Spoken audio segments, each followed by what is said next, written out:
A luxury private jet lands at JFK Airport. Isaiah Washington, 42, black CEO of Washington Enterprises, steps out with his 8-year-old son Jamal. A flight attendant from Horizon Airlines frantically apologizes nearby. Isaiah's cold response, "Too late. Tomorrow, everything changes." Before we dive into this powerful story, drop a comment telling us where you're watching from. Hit that like button and subscribe to stay updated on more stories of justice and accountability. Now let's see how one father's stand against discrimination changed an entire industry. Isaiah Washington hadn't always flown on private jets. Growing up in a modest 2-bedroom apartment in Harlem, his childhood was defined by his parents' tireless work ethic and unwavering belief in education. Isaiah's father worked double shifts as a security guard while his mother taught elementary school, scraping together every dollar to provide opportunities for their only child. Their sacrifice paid off when Isaiah earned a full scholarship to MIT, where he developed groundbreaking security software during his sophomore year. By 26, he had founded Washington Enterprises, a tech security firm that revolutionized how corporations protected their digital assets. Now at 42, Isaiah sat at the helm of a $3.2 billion company with clients spanning every continent and industry. Despite his tremendous success, Isaiah remained grounded in the values his parents had instilled. He married Aaliyah, his college sweetheart, a brilliant Stanford-educated lawyer who had built her own impressive career before joining Washington Enterprises as chief legal counsel. Together, they raised their 8-year-old son Jamal in a spacious brownstone in Brooklyn rather than the flashy penthouses their wealth could afford. Jamal was the center of their world, thoughtful, observant, and remarkably gifted. He had inherited his father's aptitude for strategy and his mother's analytical mind, already playing chess at a competitive level despite his young age. The vintage chess set his grandfather had given him rarely left his side, each piece worn smooth from constant handling. "Check," Jamal announced one evening, sliding his knight into position on the board between him and his father. Isaiah studied the board with a smile. "Impressive move, son. When did you start planning that one?" "3 moves ago," Jamal replied with quiet confidence. "You have to think ahead to win." This strategic thinking made Jamal exceptional in school, but also made him sensitive to the undercurrents of social dynamics around him. Despite their wealth and status, the Washington family regularly encountered the subtle racism that persisted in America's upper echelons. The surprised looks when Isaiah introduced himself as the CEO at business functions, the extra scrutiny from store security when shopping in luxury boutiques, the neighbors who still sometimes mistook him for household staff when he was working in his own yard. Isaiah and Aaliyah had carefully prepared Jamal for these realities without diminishing his sense of self-worth. They taught him about his heritage, filled their home with books and art celebrating black excellence, and made sure he understood that other people's prejudice reflected their limitations, not his value. "Never let anyone make you question your right to take up space in this world," Isaiah would tell his son. It was the same lesson his own father had impressed upon him before passing away just months after Isaiah took his company public. On his deathbed, Isaiah's father had made him promise something: never let discrimination go unchallenged. "We stay silent, nothing changes." It was a promise Isaiah had honored throughout his career, using his influence to create opportunities for underrepresented groups and holding business partners accountable for their diversity practices. Washington Enterprises was known for its inclusive workplace culture and substantial investments in educational initiatives for underserved communities. Isaiah's demanding schedule meant he traveled frequently, but he made a point of being fully present when he was home. This particular week, he had arranged to take Jamal to Atlanta to visit Isaiah's mother, who still lived in the same modest house despite her son's offers to buy her something grander. "It's important for Jamal to see where we come from," Isaiah explained to Aaliyah as they packed for the trip. "Plus, Mom would never forgive me if I didn't bring him for her birthday." "You two will have a wonderful time," Aaliyah replied, tucking Jamal's favorite sweater into the suitcase. "And his first time flying first class, he's so excited."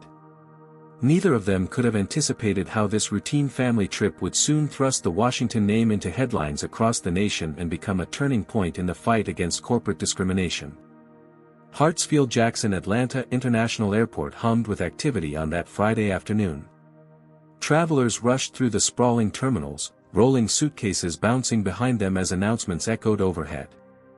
Isaiah navigated the crowd with practiced ease, Jamal's small hand firmly in his as they made their way to the Horizon Airlines premium check-in counter. "Will the plane have those seats that turn into beds, Dad?" Jamal asked, his eyes wide with excitement. Isaiah smiled down at his son. "Not on this flight, buddy. Those are usually on international flights. But the seats will be much bigger than what we normally fly, and they bring you hot towels before takeoff." "Hot towels?" Jamal's nose wrinkled in confusion. "Trust me, it's fancier than it sounds," Isaiah laughed. At the premium counter, the attendant processed their boarding passes efficiently, though Isaiah didn't miss how her eyes widened slightly when she saw his platinum frequent flyer status. He was used to these moments of surprise, the brief, telling pauses when people reconciled his race with his evident success. "You're all set, Mr. Washington. You and your son will be boarding through lane 1. Enjoy your flight," she said, handing over their boarding passes with a practiced smile. They proceeded through security and made their way to gate C-23, where the flight to New York was scheduled to depart in 45 minutes. Jamal clutched his treasured chess set, carefully wrapped in a velvet cloth. The vintage wooden pieces had been a gift from his grandfather just before he passed away, making them doubly precious. "Can we play a quick game while we wait?" Jamal asked, already reaching into his backpack for the board. "We should have just enough time," Isaiah replied, checking his watch. They found 2 seats near the gate and set up the board between them. Isaiah noticed several business travelers glancing their way as Jamal methodically arranged the pieces. Some smiled at the sight of father and son engaged in a classic game, others showed that familiar flicker of surprise. He had long ago learned to ignore such reactions, focusing instead on what mattered, in this moment, his son's joyful concentration. The gate area grew increasingly crowded as departure time approached. When the announcement for priority boarding came through the speakers, Isaiah packed up the chess set despite Jamal's protests that they were just getting to the good part. "First-class passengers and platinum members for Horizon Airlines Flight 1382 to New York, you may now board through Lane 1, the gate agent announced. Isaiah took Jamal's hand again as they joined the small line forming at the priority lane. They stood behind an older white couple and in front of a middle-aged white man in an expensive suit who was speaking loudly into his phone about quarterly projections. As they approached the gate agent, a blonde flight attendant named Meredith Wilson was standing beside her, observing the boarding process. Isaiah noticed her eyes narrow slightly as she spotted them in the priority line. She leaned over to whisper something to the gate agent, who glanced up at them before scanning their boarding passes. "Enjoy your flight, Mr. Washington," the gate agent said professionally, though her tone had cooled noticeably. As they walked down the jet bridge, Jamal looked up at his father. "Dad, why did that lady look at us funny?" Isaiah squeezed his son's hand. "Some people make assumptions, Jamal. We know who we are and where we belong. That's what matters."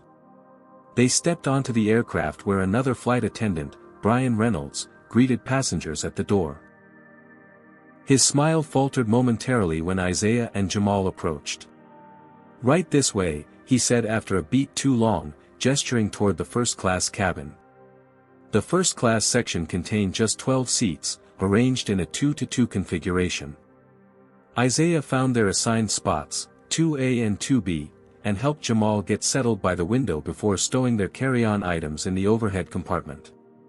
"This is awesome," Jamal whispered, running his hands over the wide armrests and exploring the various buttons that controlled the seat position.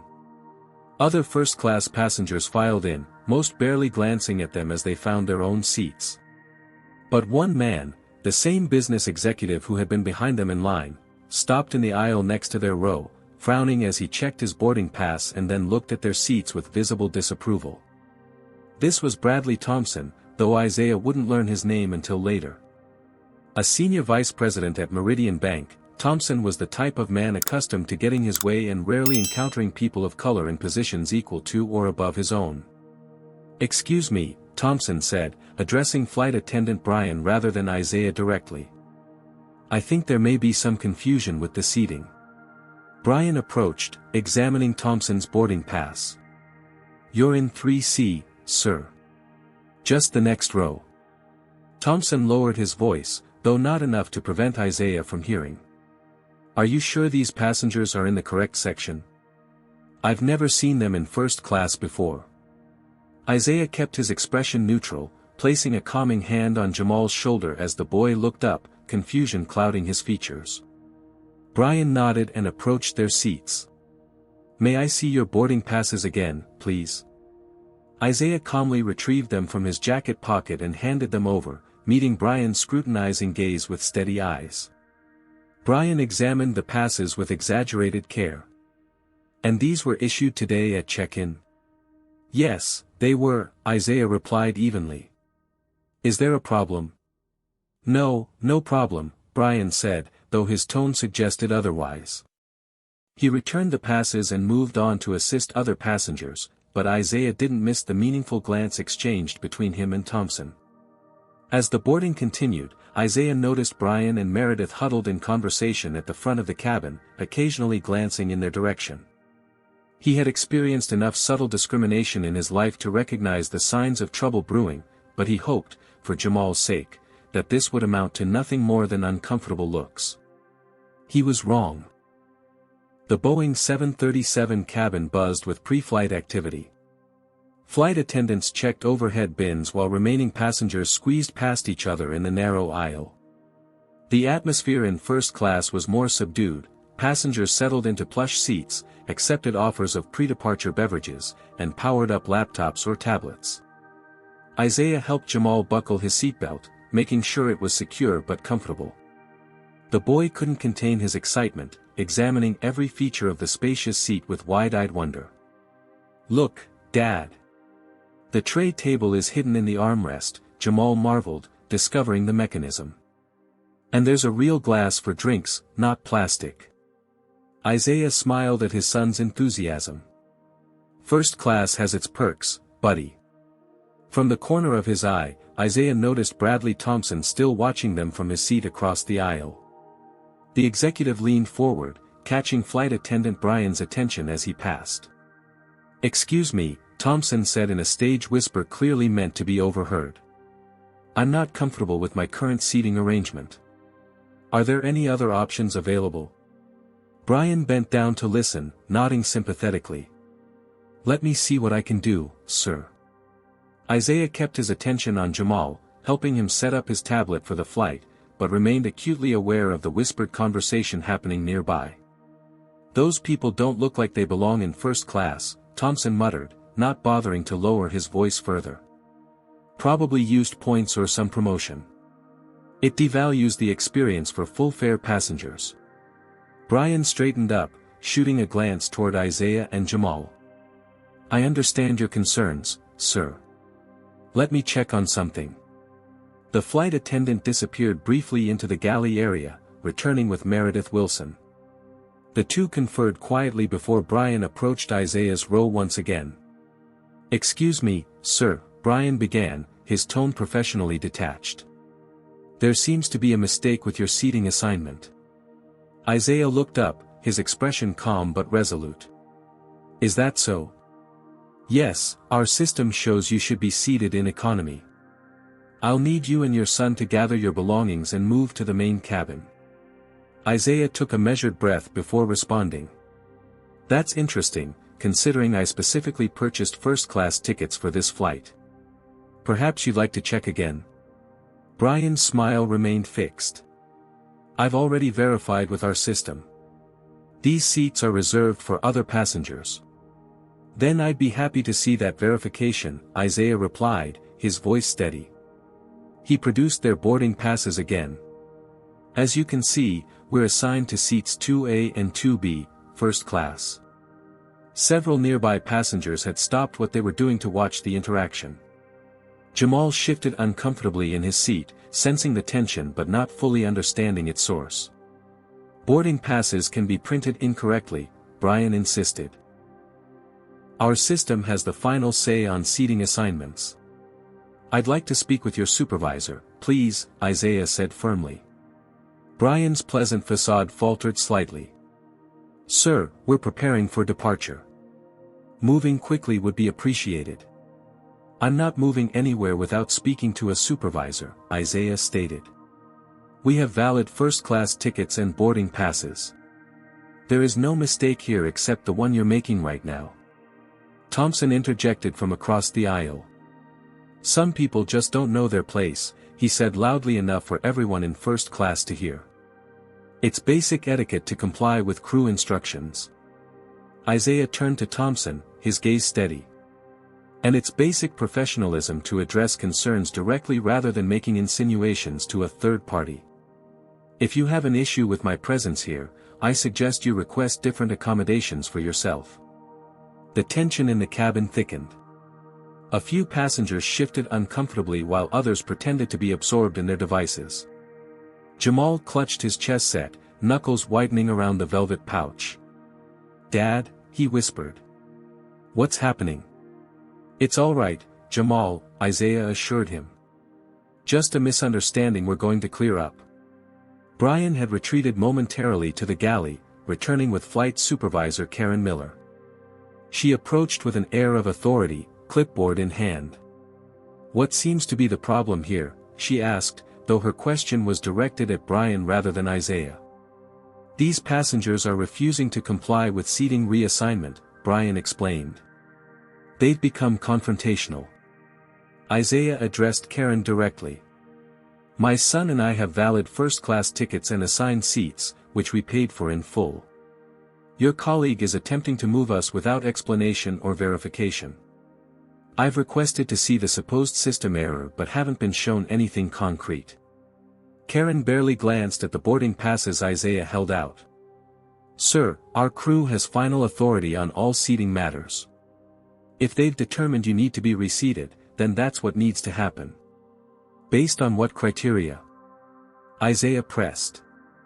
Is it standard procedure to single out passengers who have proper documentation without providing any evidence of a system error? Karen's expression hardened. Sir, are you refusing to comply with crew instructions? I'm refusing to be discriminated against, Isaiah replied evenly. I've asked for verification of this supposed mistake, which no one has provided. I've asked to speak with a supervisor, which took an unreasonable amount of time. Now I'm asking for a reasonable explanation. Thompson spoke up again. This is ridiculous. Just move them so we can take off. Some of us have important meetings to get to. A murmur of mixed reactions rippled through the cabin. While some passengers nodded in agreement with Thompson, others looked uncomfortable with the escalating situation. Look, Karen said, lowering her voice. We can do this the easy way, or I can call security. Your choice. Isaiah held her gaze. If you feel security is necessary to address a paying customer's reasonable request for verification, then that's your decision to make. Karen's lips pressed into a thin line. Fine. She turned to Brian. Call security.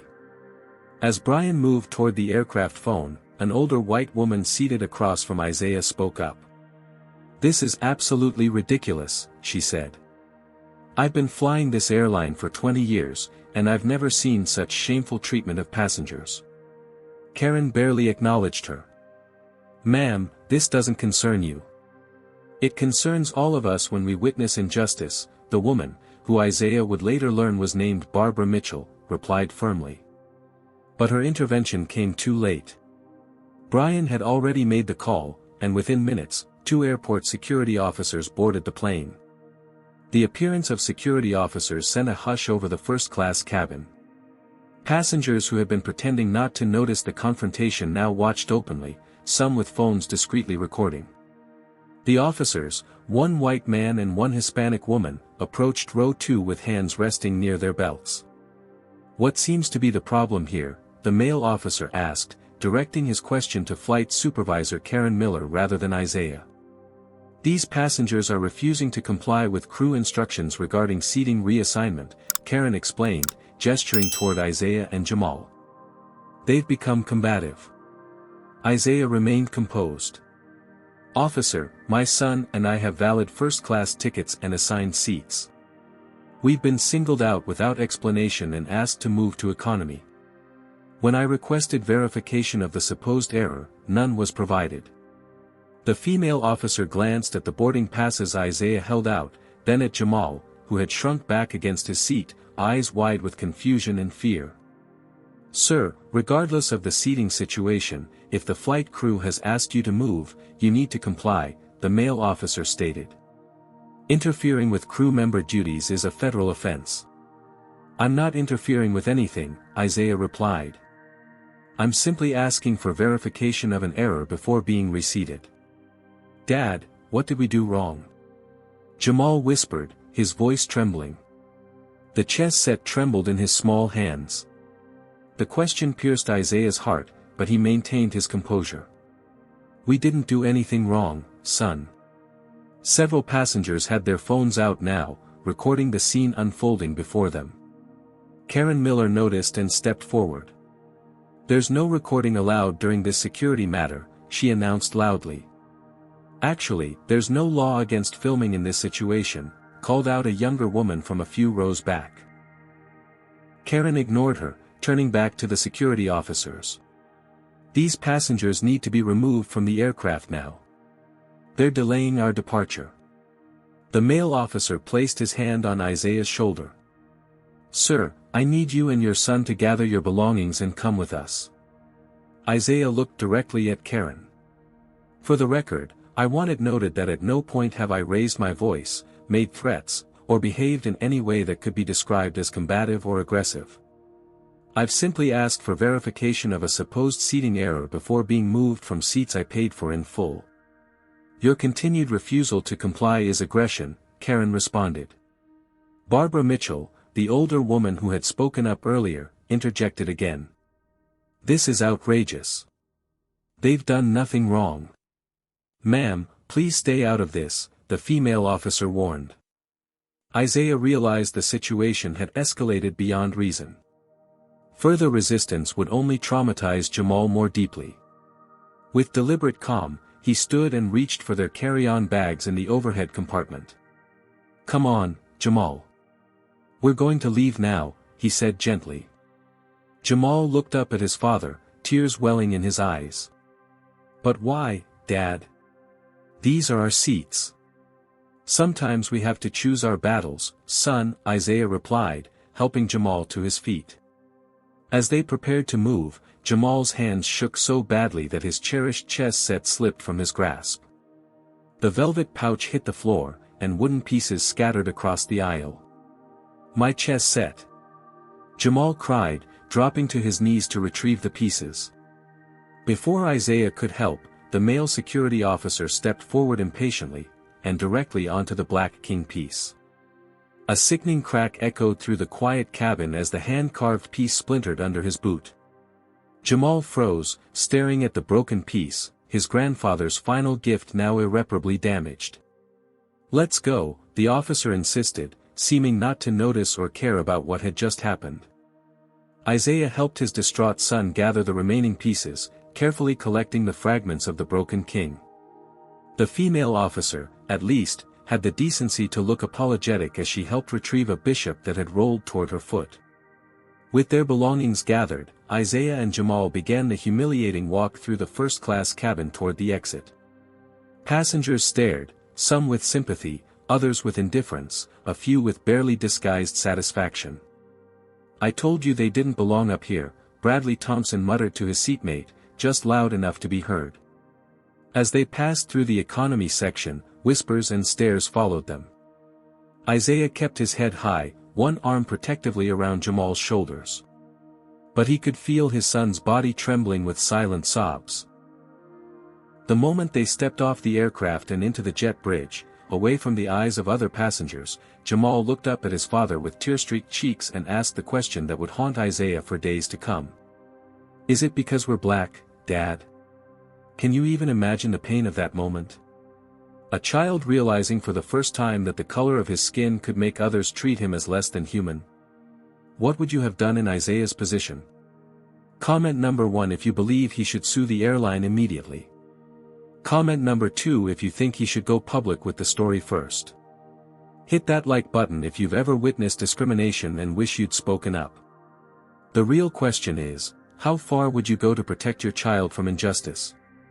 Would you have the courage to stand your ground like Isaiah, or would you quietly accept the humiliation? Subscribe now to see how this father turned a moment of injustice into a movement for change in the next part of our story. The terminal buzzed with activity around them, but Isaiah and Jamal sat in silence in an empty departure lounge. Security had escorted them all the way from the aircraft to the main terminal, as if they were criminals rather than paying customers who had been unjustly removed. Isaiah had maintained his composure throughout the ordeal, aware that any display of anger, justified as it might be, would only reinforce the stereotypes that had led to this situation in the first place. But now, looking at his son's tear-stained face, Isaiah felt a cold fury building inside him. Jamal sat hunched over, carefully trying to fit the splintered pieces of his chess king back together. "It won't stay, Dad," he whispered, his small fingers struggling with the fragments. "We'll get it fixed, son," Isaiah promised, though he knew the vintage piece was likely beyond repair. The king, the most powerful piece on the board, now lay broken in his son's hands. The symbolism wasn't lost on him. Isaiah pulled out his phone and dialed Aaliyah. She answered on the first ring. "Hey, how's the flight?" she asked cheerfully. "We're not on it," Isaiah replied, keeping his voice steady for Jamal's sake. "There was an incident." As he recounted what had happened, Aaliyah's lawyer instincts kicked in immediately. "This is textbook discrimination. We need to file a complaint with the DOT, the FAA, and a civil rights lawsuit against Horizon immediately. I'm calling our litigation team right now." "I'm thinking bigger than a lawsuit," Isaiah said quietly. "What do you mean?" "I need to handle something first. I'll call you back." He ended the call and turned to Jamal. "How about some ice cream while we figure out our next move?" Jamal nodded silently. Food court ice cream was a poor substitute for the trip they'd planned, but Isaiah needed time to think, and Jamal needed something to lift his spirits. As they walked through the terminal, Isaiah noticed people glancing at them, some with recognition in their eyes. He realized videos of the incident must already be circulating online. His phone buzzed continuously with notifications, messages from friends, colleagues, even journalists seeking comment. At the food court, while Jamal focused on his chocolate ice cream, Isaiah checked his email. There it was, a message from Horizon Airlines customer service. "Dear Mr. Washington, we sincerely apologize for the unfortunate incident on Flight 1382. We take these matters seriously and would like to offer you complimentary tickets as compensation for your inconvenience. Please contact our customer relations department to arrange this. Sincerely, Horizon Airlines customer care team." The generic apology and offer of free tickets, as if this were a minor inconvenience rather than a humiliating act of discrimination, only strengthened Isaiah's resolve. "Inconvenience," he muttered, closing the email. His mind drifted back to a childhood memory. Sitting on his father's knee after being called a racial slur by a classmate for the first time. "People will try to make you feel small, son," his father had told him. "They'll try to put you in a box they're comfortable with. Your job isn't to make them comfortable. Your job is to be so excellent they can't ignore you, and so powerful they can't disrespect you without consequences." Isaiah looked at Jamal, who was listlessly stirring his melting ice cream rather than eating it. The boy who had been chattering excitedly about first-class seats just an hour ago now sat withdrawn and quiet, his world fundamentally altered. "You've made a costly mistake," Isaiah whispered to himself, thinking of Horizon Airlines and everyone involved in today's incident. He pulled out his phone again and called Lawrence Banks, the head of strategic operations at Washington Enterprises and one of his most trusted executives. "Lawrence, I need you to pull some information for me immediately," he said when the man answered. First, I want to know every connection between Washington Enterprises and Horizon Airlines. Every contract, every service we provide, every piece of technology they license from us. Something happened, boss? Lawrence asked, concern evident in his voice. Yes, and I'll explain later. But right now, I also need information on a Horizon Airlines flight supervisor named Karen Miller and a flight attendant named Brian Reynolds. And find out who their CEO is. I'll be having a conversation with them very soon. On it. Anything else? Yes. There was a passenger involved, Bradley Thompson. Find out who he is and who he works for. Consider it done. After ending the call, Isaiah noticed several notifications about the incident already trending on social media. Someone had posted a video with the hashtag #FlyingWhileBlack, and it was gaining traction rapidly. His phone rang, a news outlet requesting an interview. Then another. And another. Isaiah declined them all for now. He needed to execute his response strategically, not reactively.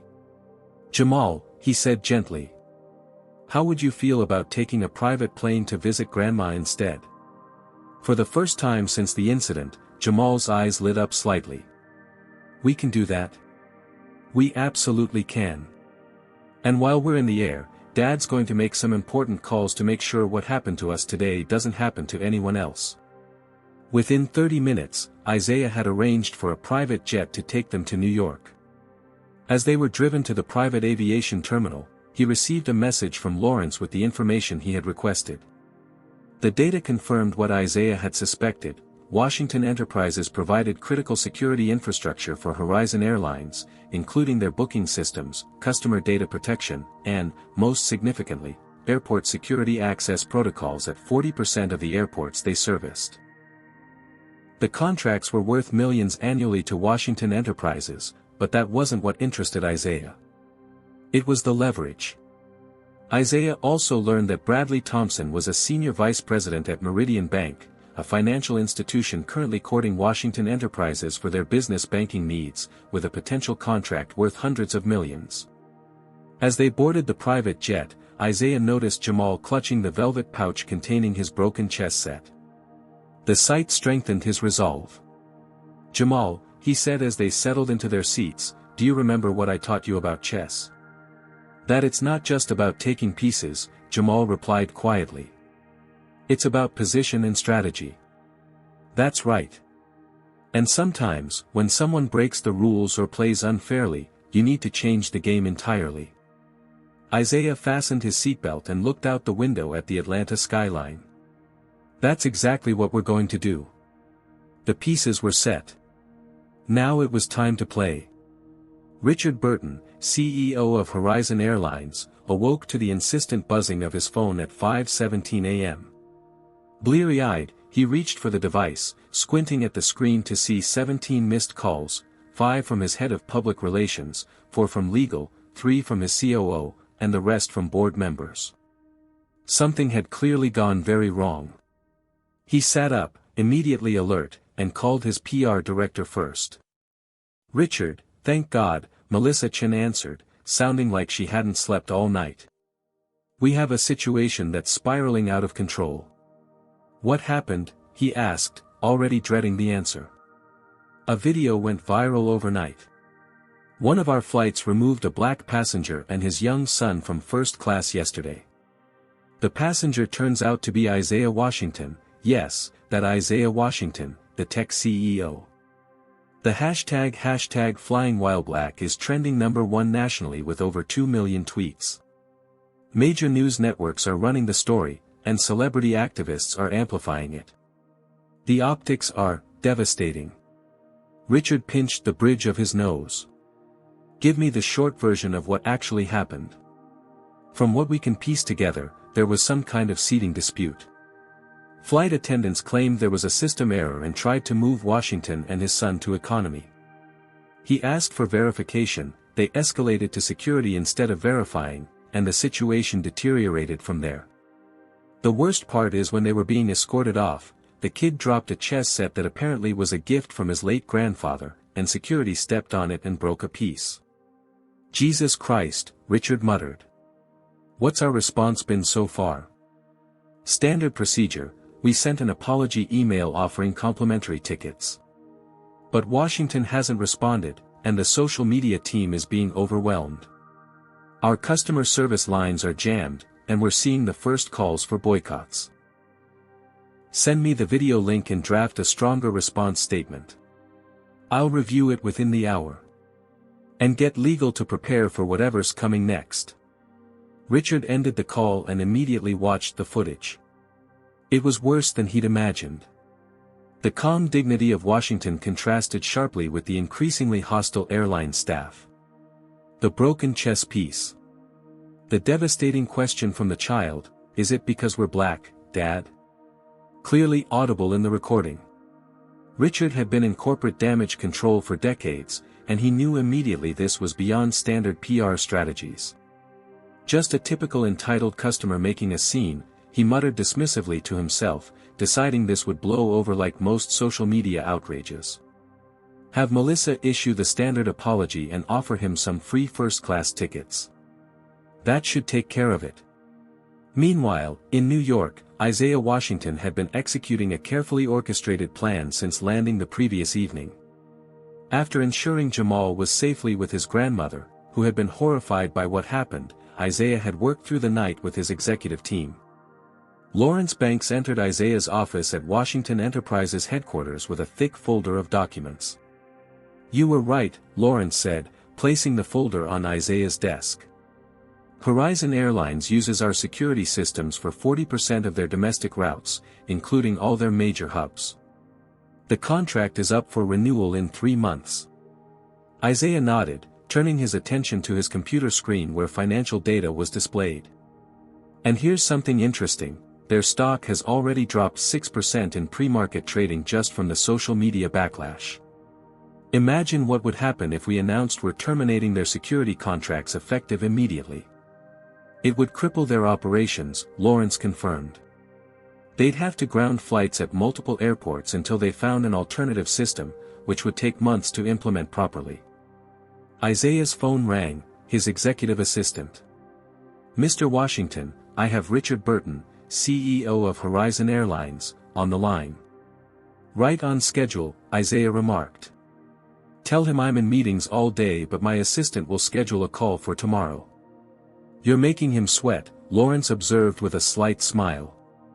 This isn't about making anyone sweat, Isaiah replied, his expression serious. This is about fundamental change. Burton needs to understand this isn't a problem he can solve with an apology and free tickets. Throughout the morning, Isaiah's team uncovered more connections between Washington Enterprises and Horizon Airlines. Beyond the security systems, Washington's cloud services hosted Horizon's customer data and booking platforms. Additionally, several of Horizon's board members sat on other corporate boards with Isaiah or had business relationships with his company. By noon, news outlets were reporting that Horizon's stock had fallen 15%. Social media continued to amplify the story, with celebrities and public figures sharing the video and condemning the airline. #FlyingWhileBlack had been joined by #BoycottHorizon and #IStandWithWashington. Lawrence entered Isaiah's office again, this time with a tablet. You'll want to see this. Someone leaked internal emails from Horizon Airlines showing this isn't an isolated incident. There's a pattern of complaints about discriminatory treatment of minority passengers, particularly in first class, going back years. All swept under the rug by management. Isaiah took the tablet, scanning the damning emails. Who leaked these? Anonymous source, but my guess is someone inside Horizon who's fed up with the culture there. Isaiah nodded thoughtfully. And what about Bradley Thompson? Senior VP at Meridian Bank, Lawrence confirmed. They've been aggressively courting our business for months. The banking contract you've been considering would be their biggest client acquisition this year. Thompson leads their corporate client division. Interesting timing, Isaiah mused. Make sure our financial team knows we'll be going in a different direction for our banking needs. His phone buzzed with a message from Aaliyah, Meridian Bank just issued a statement, distancing themselves from the personal views and actions of Bradley Thompson. Looks like someone's getting nervous. By mid-afternoon, Isaiah's assistant informed him that Richard Burton had called 3 more times with increasing urgency. Each time, Isaiah delayed, knowing that every hour that passed weakened Burton's position and strengthened his own. At 4:30 p.m., Isaiah convened a meeting with his executive leadership team. Tomorrow morning, Richard Burton will call again, he told them. This time, I'll accept the call, but only to inform him that I'll be addressing the Horizon Airlines board directly. No intermediaries, no PR statements, no corporate doublespeak. What exactly are you planning to do? Asked Camila Rodriguez, Washington Enterprises chief marketing officer. Change the game, Isaiah replied simply. Horizon Airlines has a systemic problem, and treating the symptoms won't cure the disease. They need to understand that discrimination isn't just morally wrong, it's bad business. Later that evening, as Isaiah sat beside Jamal's bed, helping him with his nightly reading, his phone lit up with a news alert. Horizon Airlines stock had closed down 31%, erasing nearly $2 billion in market value in a single day. What's happening with the airplane people, Dad? Jamal asked, noticing his father checking the phone. Isaiah set the device aside and focused on his son. They're learning an important lesson about consequences, just like in chess. When you make a bad move, you have to deal with what comes next. Like when I lost my queen to Tommy at school because I wasn't paying attention. Exactly like that, Isaiah smiled.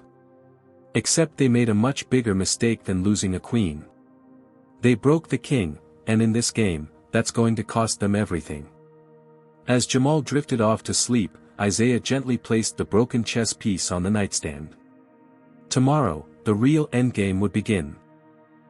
3 days after the incident, an emergency board meeting was called at Horizon Airlines headquarters in Dallas.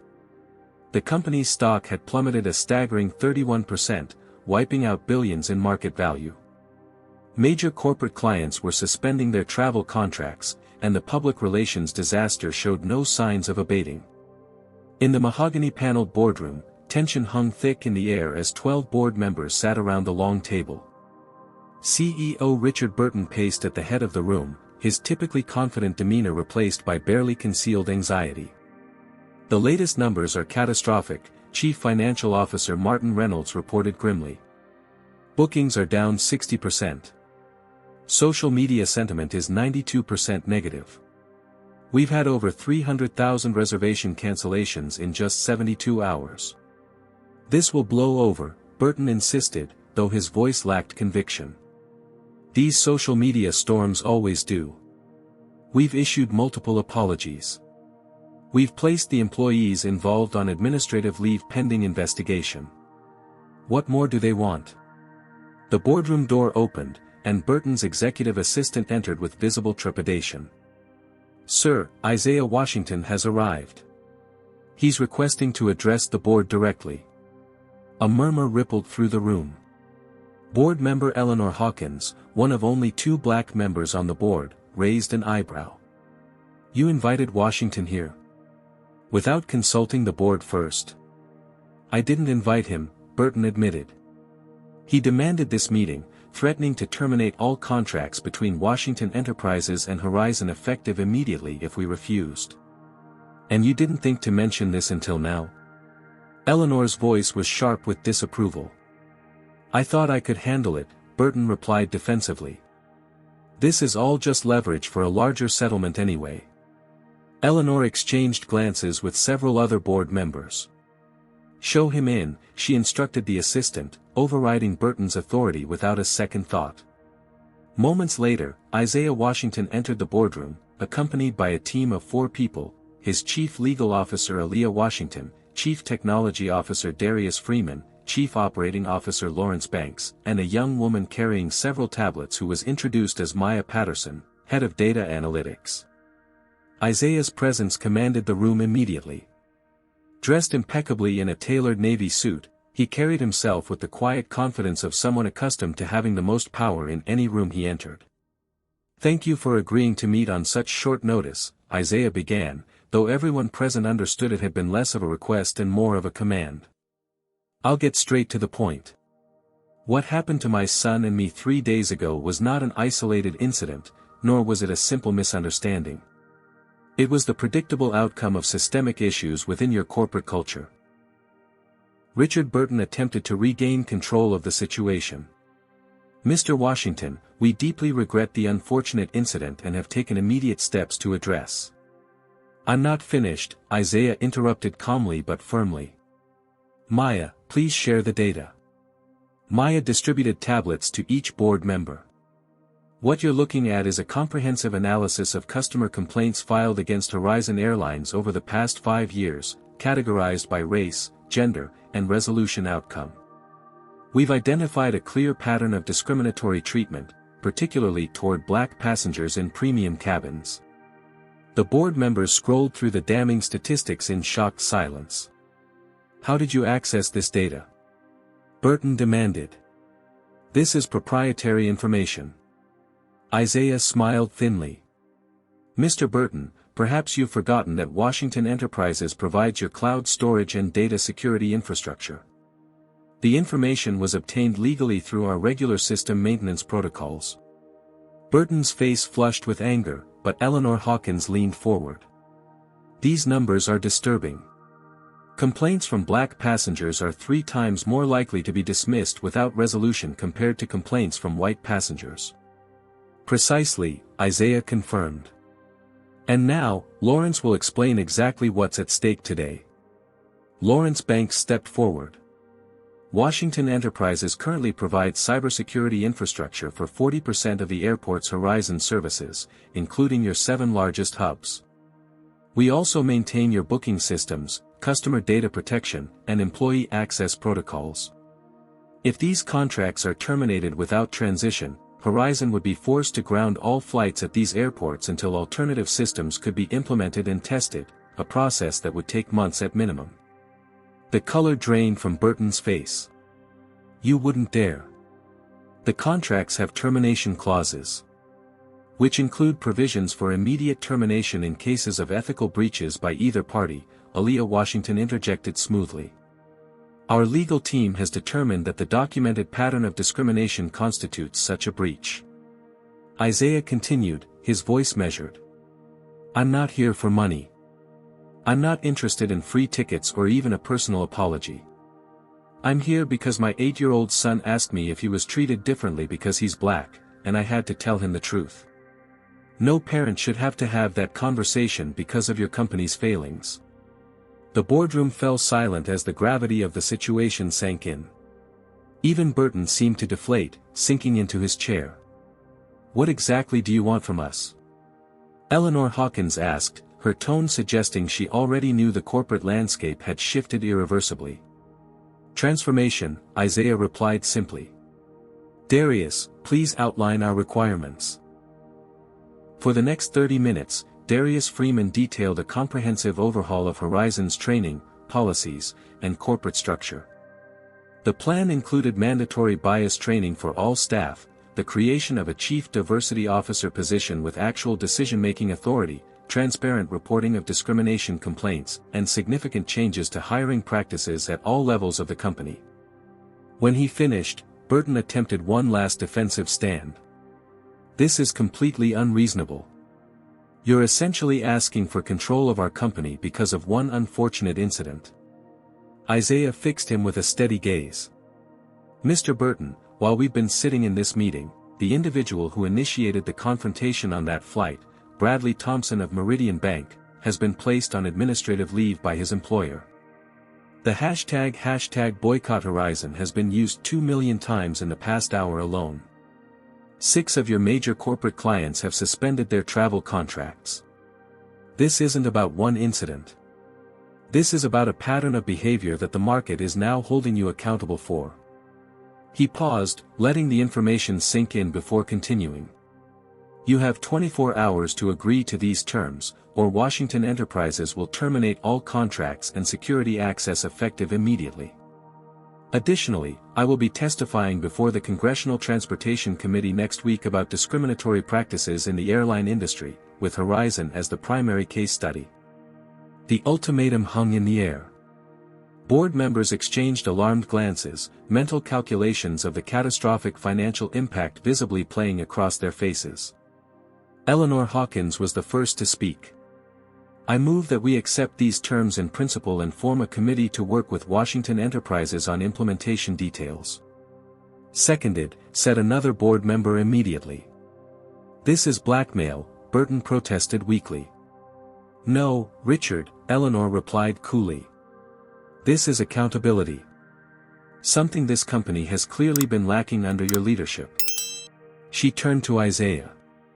"Mr. Washington, I believe we can work together productively on these changes. And speaking personally, as someone who has experienced similar treatment on our airlines despite my position on this board, I thank you for forcing this long overdue conversation." Isaiah nodded respectfully. "My team will provide a formal agreement for your review by tomorrow morning. I expect signatures from all board members by the deadline." As the Washington Enterprises team prepared to leave, Burton made one last desperate attempt. "The costs of implementing these changes will be enormous. Our shareholders." "Your stock dropped 31% in 3 days," Isaiah interrupted. "Your shareholders are already paying for your failures. The question is whether you want to continue that decline or begin rebuilding trust." With that, Isaiah and his team exited, leaving behind a boardroom in disarray and a company at a crossroads. Later that evening, as news of the emergency board meeting leaked to the press, Isaiah sat with Jamal in his grandmother's living room, carefully gluing the broken chess king back together. "Will it ever be the same?" Jamal asked, watching his father's careful work. "No," Isaiah admitted honestly. "The break will always be visible. But sometimes, son, the most powerful pieces are the ones that have been broken and put back together. They carry their history with them." Jamal considered this thoughtfully. "Like us?" Isaiah smiled, ruffling his son's hair. "Exactly like us. And tomorrow, we'll see if Horizon Airlines can learn that same lesson." 1 week after the confrontation on Flight 1382, Horizon Airlines held a press conference at their headquarters. The atmosphere was solemn as newly appointed interim CEO Patricia Reynolds, the former COO who had replaced Richard Burton after his forced resignation, approached the podium. Behind her stood a diverse group of executives, including Eleanor Hawkins, who had been named chairwoman of the board after leading the internal push for change. "Good morning," Patricia began, her voice steady but humbled. "Today, Horizon Airlines acknowledges its failure, not just in one incident, but in fostering a corporate culture that allowed discrimination to persist unchecked. We are announcing a comprehensive transformation of our company from the inside out." Cameras flashed as she outlined what industry analysts would later call the most sweeping corporate accountability plan ever implemented by a major airline. Effective immediately, Horizon Airlines is establishing a $50 million fund dedicated to anti-discrimination initiatives, both within our company and in the broader transportation industry. We are creating a new executive position, Chief Inclusion Officer, with direct reporting access to the board and veto power over policies that could disproportionately impact marginalized groups. Patricia continued, detailing mandatory bias training for all 23,000 employees, transparent reporting of discrimination complaints, and a complete overhaul of hiring practices aimed at creating representative diversity at every level of the company. Additionally, she announced, the employees directly involved in the discriminatory incident against Isaiah and Jamal Washington have been terminated, following a thorough investigation that revealed multiple prior complaints against these individuals that were improperly dismissed. Miles away in New York, Isaiah watched the press conference on his office television, Lawrence Banks seated across from him. "They're actually doing it," Lawrence remarked, sounding mildly surprised. "I thought they'd water it down once the immediate pressure eased." "Eleanor Hawkins won't let them," Isaiah replied. "She's been fighting this battle from the inside for years. She just needed the right leverage." His phone buzzed with a message from Aaliyah. Burton just withdrew his name from consideration for the Industry Leadership Award he was favored to win. Word is he can't even get consulting gigs right now. The news brought Isaiah no joy. This had never been about destroying careers or exacting revenge. It was about forcing necessary change in an industry that had resisted it for too long. On screen, Patricia Reynolds was addressing questions from reporters. "Yes, we did offer Mr. Washington a substantial settlement, which he declined," she was saying in response to a question. "Instead, at his request, those funds will be directed to scholarships for minority students pursuing careers in aviation." Another reporter raised his hand. "What about Bradley Thompson? Has Horizon had any contact with him or Meridian Bank since the incident?" Patricia's expression tightened slightly. "Mr. Thompson is no longer employed by Meridian Bank, and we understand several other companies have severed ties with him as well. While Horizon takes responsibility for our staff's actions, Mr. Thompson's behavior was also completely unacceptable." Lawrence turned to Isaiah.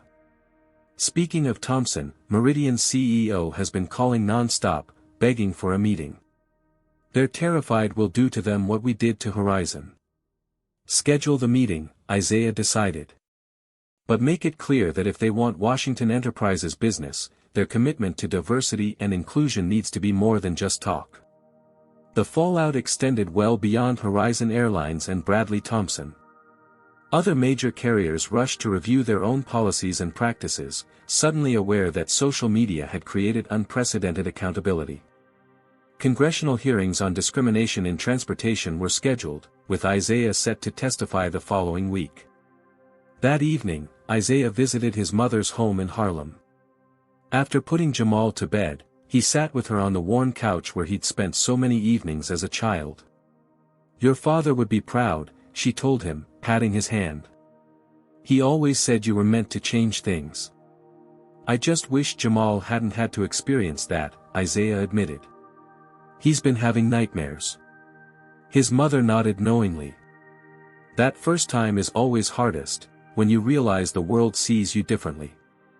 But you've shown him something more important, that he has the power to stand up and make change happen." "I hope so," Isaiah said quietly. "I know so," she insisted. "That boy watches everything you do." Today he saw his father change an entire industry instead of just accepting the way things are. As if on cue, Jamal appeared in the doorway in his pajamas, clutching his repaired chess set. "I can't sleep," he admitted. "Can we play one game?" Isaiah smiled. "One quick game," he agreed. As they set up the board on the coffee table, Jamal carefully placed the repaired king in position, the thin line of glue visible but holding strong. "Dad," he said thoughtfully, arranging his pawns, "that lady on TV today, she said what happened to us is going to help other people not get treated badly on airplanes." "That's the goal," Isaiah confirmed. Jamal considered this. "So even though it was really bad when it happened, maybe it was good that it was us and not someone else. Because you could make them change." Isaiah looked at his son with a mixture of pride and sadness at his precocious understanding. Everyone deserves to be treated with dignity, regardless of whether they can fight back. But yes, sometimes those of us with power have a responsibility to use it for those who don't. Jamal nodded, absorbing this lesson as he made his opening move. "Your turn, Dad." Outside, news alerts continued to ping on Isaiah's silenced phone. Industry publications were already calling the Horizon transformation a watershed moment in corporate accountability. Social media had moved from outrage to celebration of actual, measurable change. But here, in this quiet moment of a simple chess game with his son, Isaiah found the true measure of his victory. 6 months later, Isaiah and Jamal Washington stood in the first-class cabin of a Horizon Airlines flight bound for San Francisco. The atmosphere couldn't have been more different from their previous experience. Patricia Reynolds, now the permanent CEO after her successful interim leadership, personally greeted them at the gate.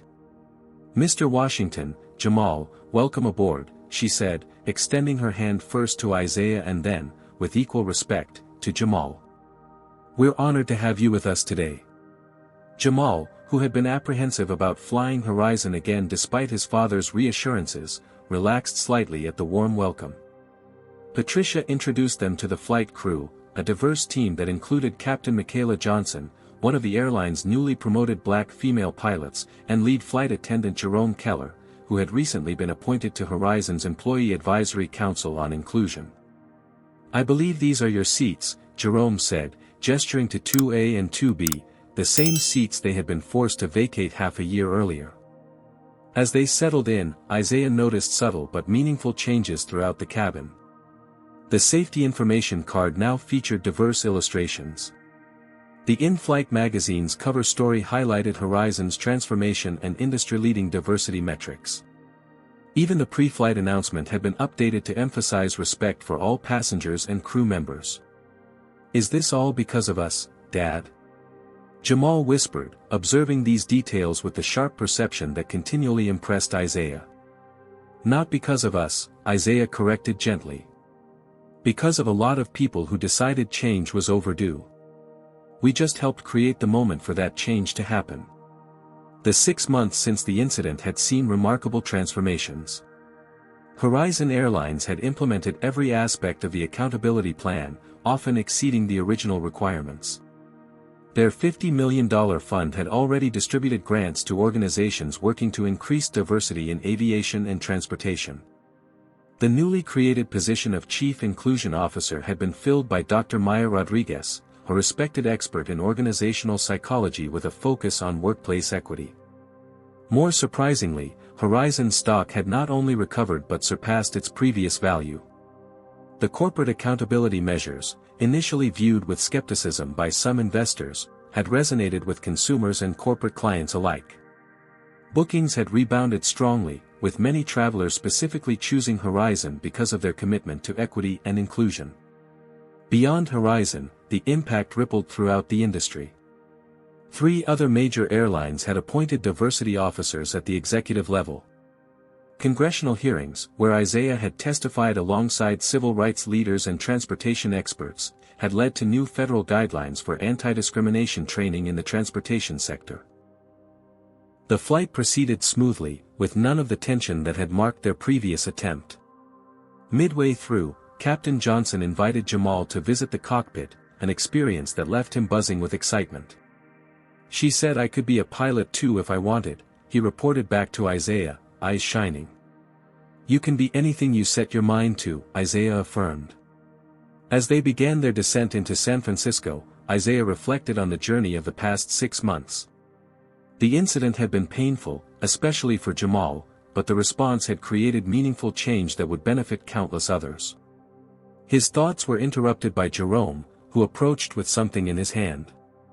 "Jamal, we have something for you," he said, presenting a small wooden box with the Horizon logo engraved on top. "This is from all of us at Horizon." Curious, Jamal opened the box to reveal a beautiful chess set carved from polished rosewood and maple. But what caught his attention immediately was the Black King. It had a thin line inlaid in gold running through it, reminiscent of the break in his grandfather's piece. "We heard about what happened to your special chess set," Jerome explained. "One of our maintenance engineers is a woodworker, and he designed this." The gold line represents an ancient Japanese practice called kintsugi, the art of repairing broken things with gold to make them even more beautiful and valuable than before. Jamal ran his finger over the golden line, clearly moved by the thoughtful gift. "Thank you," he said quietly, looking up at Jerome with genuine gratitude. "No, thank you," Jerome replied earnestly. "What happened to you helped change things for a lot of people." After landing, as they made their way through the terminal, Isaiah received a text from Lawrence. Washington Foundation scholarships announced today. 20 minority students will receive full aviation training.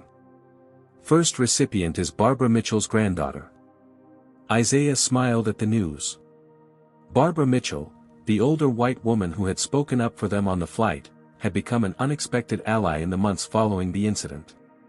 Her willingness to acknowledge the discrimination she'd witnessed and speak out publicly had inspired others to do the same. Outside the airport, a car waited to take them to a community center in Oakland where Isaiah was scheduled to speak to a group of young students about careers in technology and aviation. Jamal, carrying his new chess set, would be joining him on stage for the first time. "Dad," Jamal said as they drove across the Bay Bridge, the morning sun glinting off the water. Remember when you told me chess isn't just about taking pieces, but about position and strategy? I do, Isaiah nodded. I think I understand that better now, Jamal continued thoughtfully. It's like what happened with Horizon. You didn't just try to win by taking their pieces, you changed their whole position on the board. Isaiah looked at his son with pride. At just 9 years old, Jamal already grasped concepts that many adults struggled with, the difference between winning a single battle and transforming the entire game. 5 years later, a young man named Jamal Washington stood before a group of middle school students in a community center much like the one he'd visited with his father half a decade earlier. Now 14 and already taking college courses, Jamal had developed his own passion for teaching chess to underprivileged youth. On a table beside him sat 2 chess sets, the beautiful rosewood one gifted by Horizon Airlines, and the original set from his grandfather, the repaired king still showing its battle scars. Chess isn't just about the moves on the board, he told his young students, echoing words his father had shared with him. It's about thinking several steps ahead, understanding the consequences of each action, and sometimes being willing to sacrifice a piece for a greater victory. He picked up the broken king from his grandfather's set, which he kept as a reminder.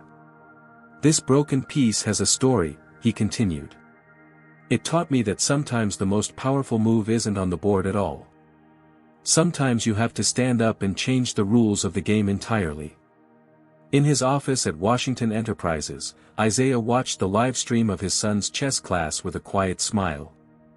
On his desk sat a frame containing the boarding passes from Flight 1382, preserved not as a reminder of injustice, but as a testament to the power of principled response. His phone rang, Patricia Reynolds from Horizon Airlines, calling to discuss their partnership on a new initiative to create pathways to aviation careers for students from underrepresented communities. Isaiah, she greeted him warmly. I just saw Jamal's class online. That young man is going to change the world someday, just like his father. He already has, Isaiah replied, thinking of the industry-wide transformation sparked by a moment of injustice transformed into a movement for change. We all have. As he ended the call and prepared for his next meeting, Isaiah reflected on something he had told Jamal in the aftermath of the incident. Sometimes you have to sacrifice a piece to win the game. But sometimes, son, you have to flip the whole board to change how the game is played. What would you do if faced with discrimination? Would you have the courage to stand up not just for yourself but for systemic change? Comment below with your thoughts on how each of us can make a difference, even without the resources of a CEO.